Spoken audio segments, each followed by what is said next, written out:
Okay. Hi again, everybody. Before anything else breaks, because I'm having some issues this morning, let's dive into the scientific revolution. Now, the scientific revolution actually comes at the same time or a little bit after the Enlightenment. And we are not going to get the chance to go over the Enlightenment, which is extremely unfortunate because I have a lot of great stuff for the Enlightenment. So basically, all you need to know about the Enlightenment, short little thing, is the Enlightenment was basically people starting to really think again and start thinking about the natural laws of men or the natural laws of humans. Back then it was men because men apparently were the only humans. But it basically, John Locke basically said that the natural rights of men are life, liberty, and property, and that the government was there to support and protect those three things. And if they did not, then the people had a right to overthrow their government. Well, there were some scientists who came later on who started to say, well, if you can apply this to life, can you apply it to all different areas? So let's dive into this. Um, so as you can see, I've been having some issues. So scholars generally decided what was true or false by referring to like ancient Greeks and ancient Romans. But the European scholars challenged the scientific ideas of those ancient thinkers and even the church by carefully observing nature in themselves. So whereas the Enlightenment thinkers were over here observing how humans interact with one another, scientists were starting to view and observe nature around them.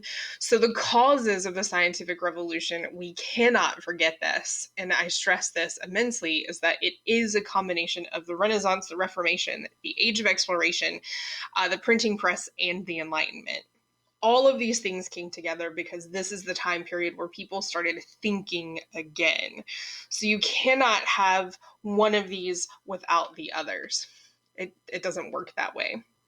We know that the Renaissance was the rebirth of learning in the arts, and it inspired curiosity. The Reformation, you began questioning and challenging the church and the way you were viewing and thinking about God. But basically, people just started to question the physical world around them. So, as Europeans started to explore and travel to Africa and Asia and the Americas, they encountered all of these different people and animals, and they had these new navigation technologies. And then it opened up Europeans to the possibility of new truths. And then the printing press is what really spread those ideas. So during the medieval world, we talked about this idea that the earth was at the center of the universe. So this guy, Claudius Ptolemy, actually argued that the earth was immovable and the other objects in our universe moved around the earth. And the sun appeared to be moving because the sun would set and rise, and the moon would rise and set, and that we see some of the planets when we start tracking the stars. So he believed wholeheartedly that the earth was the center of the universe. This is called the geocentric theory. It came from Aristotle, it was expanded by Ptolemy, and this view was adopted by Christians and by the church. Well, by the mid 1500s, a few of these scholars and these scientists were starting to be published, and their works challenged the ideas of the ancient thinkers and challenged the church. And it launched into what's called the scientific revolution. And the scientific revolution was based upon observation and questioning accepted beliefs. That's not necessarily scientific, that's just, you know, a human thing. Like, we should observe and we should question the things that we have accepted before.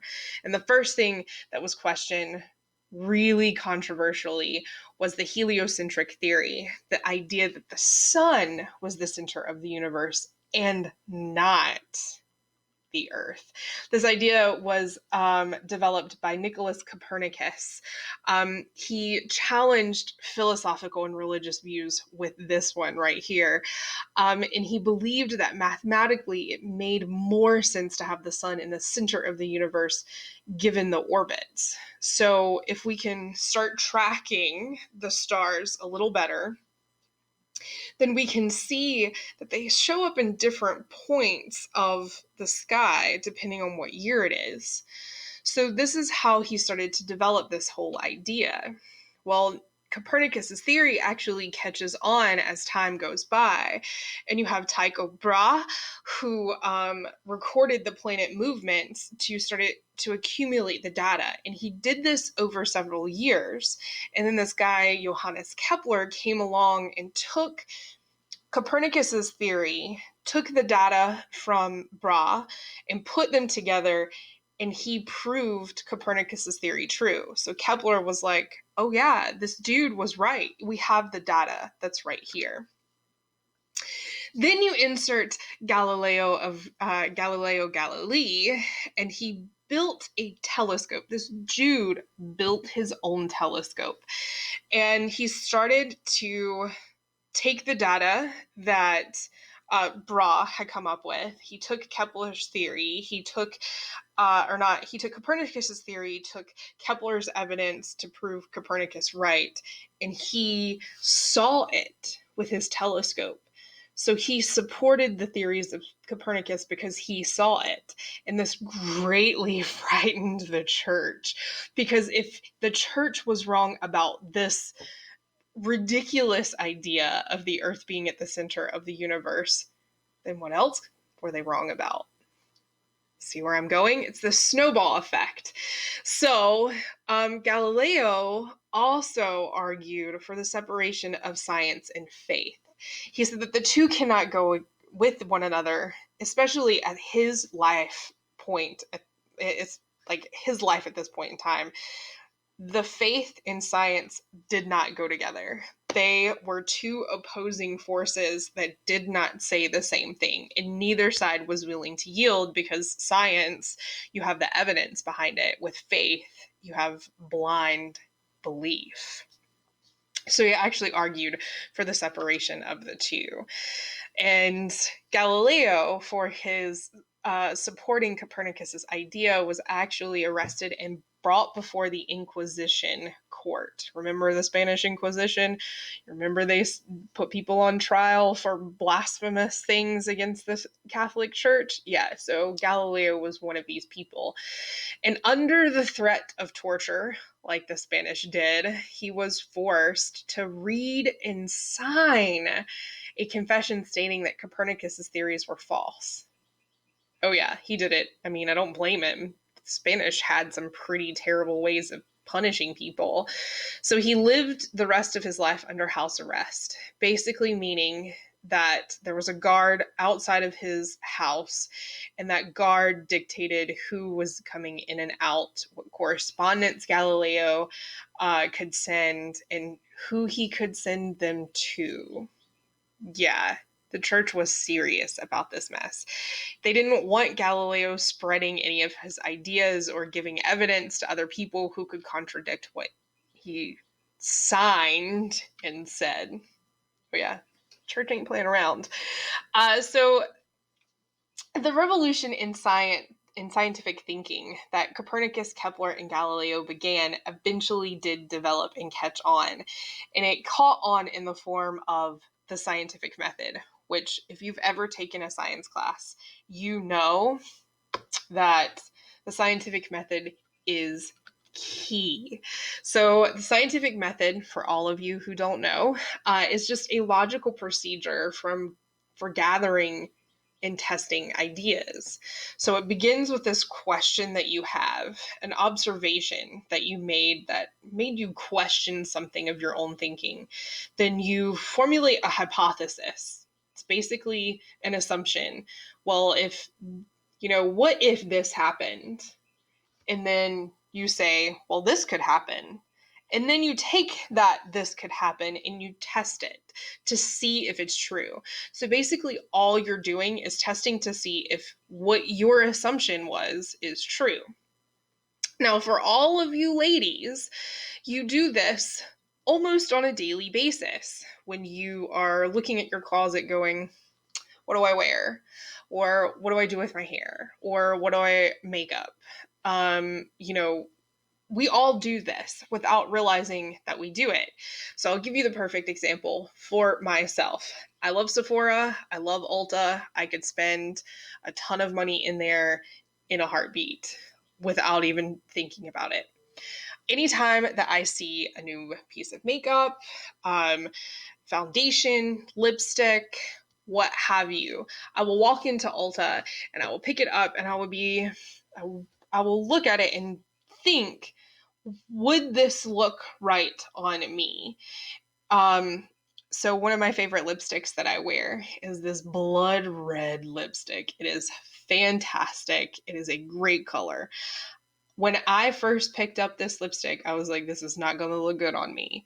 But the woman at Ulta was like, no, let's try it on because I think it'll be great on you. So her hypothesis was it would look great on me. So next, we tried it out. And she was right. It looked fantastic. Now, this is a little less, scientific because typically when you're doing a science experiment, you're gathering evidence. Well, her evidence was testing it out to see what it looked like on me.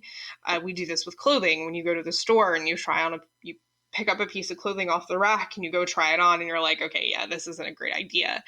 So that's basically the scientific method applied to everyday life outside of the classroom in an academic setting. See, you ask a question, you do some research, you construct a hypothesis, you test the experiment, you draw conclusions from what you found out. If it's true, you report the results. If it's false, you report the results and you start over again. And that's simply what we all do in everyday life. I actually just did that with a video game, now that I think about it. Okay, so the father of this method is Sir Francis Bacon. I wonder if he ate a lot of bacon. So he considered himself he is considered the Columbus of science. So the exploration of science, the explorer of science. And he believed that science is useful and can improve the human condition, which he was right. We can look back and say, yeah, dude, you were ahead of the game here.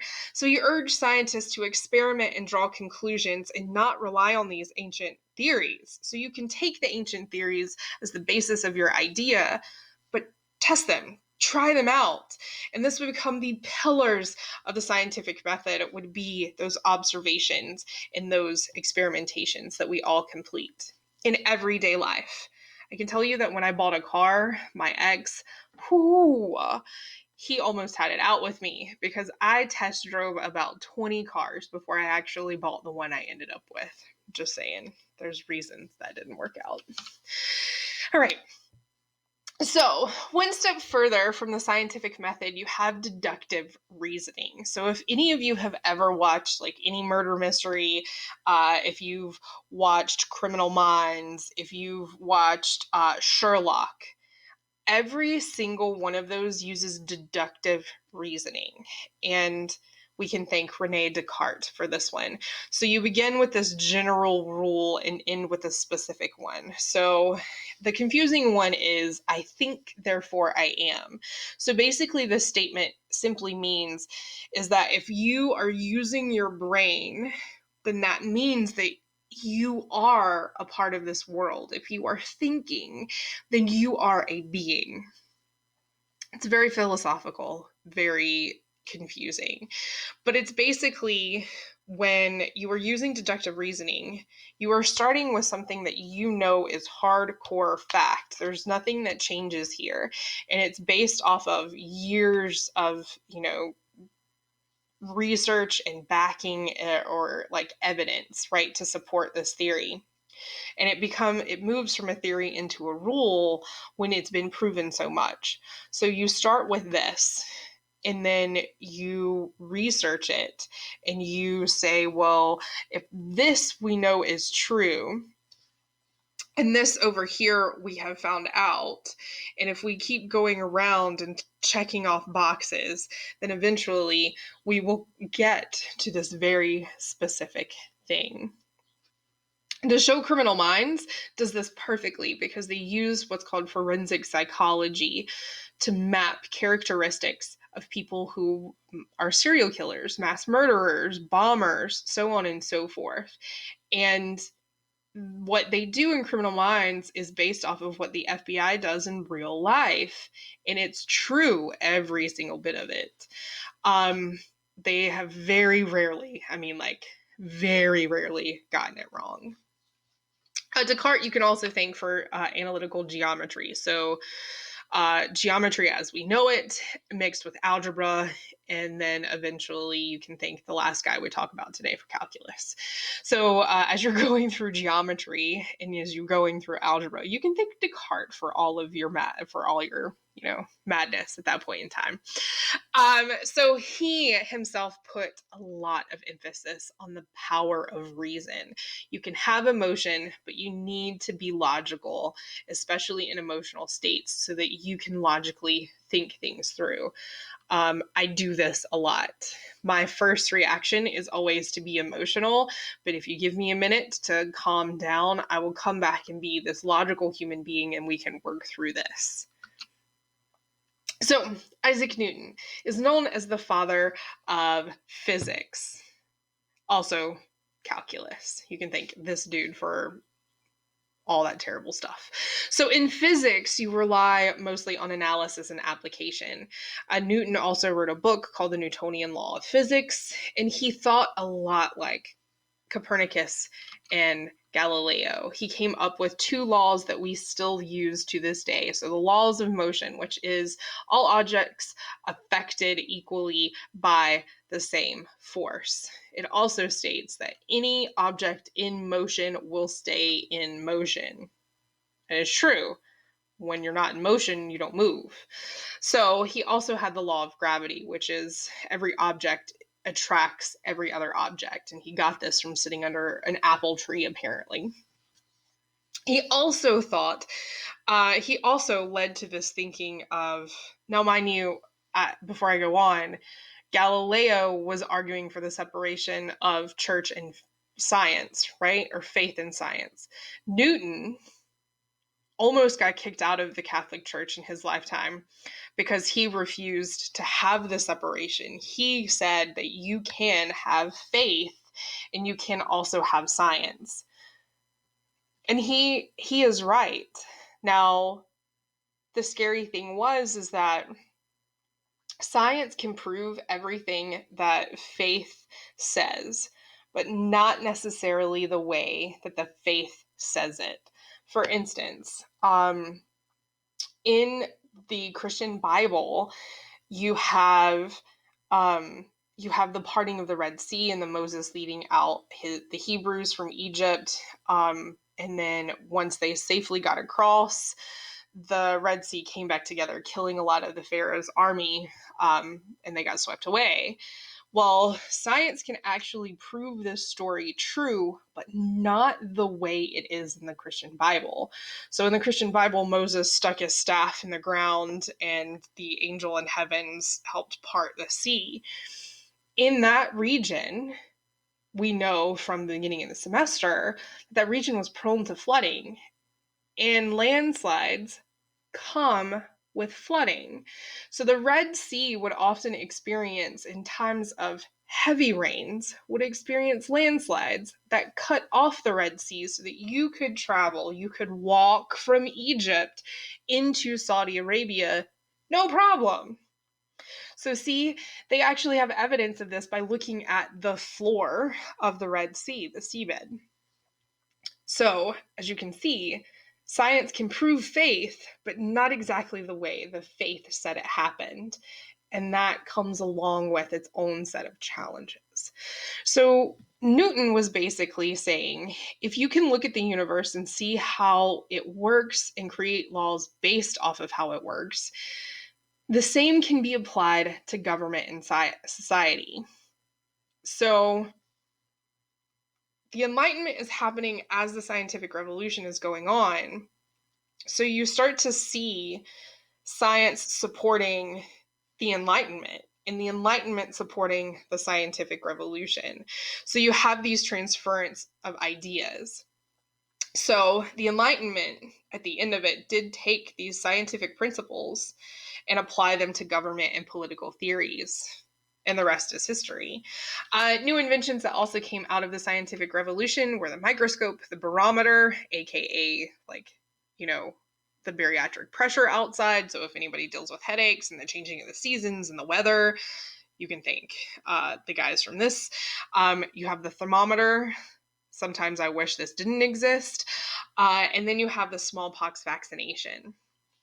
So vaccinations in general, you can thank these guys for. And then, of course, the advancements in chemistry, which I hope you all take because you get to be a little mad scientist in chemistry classes.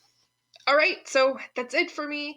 I hope you guys have a wonderful day. Bye, you guys.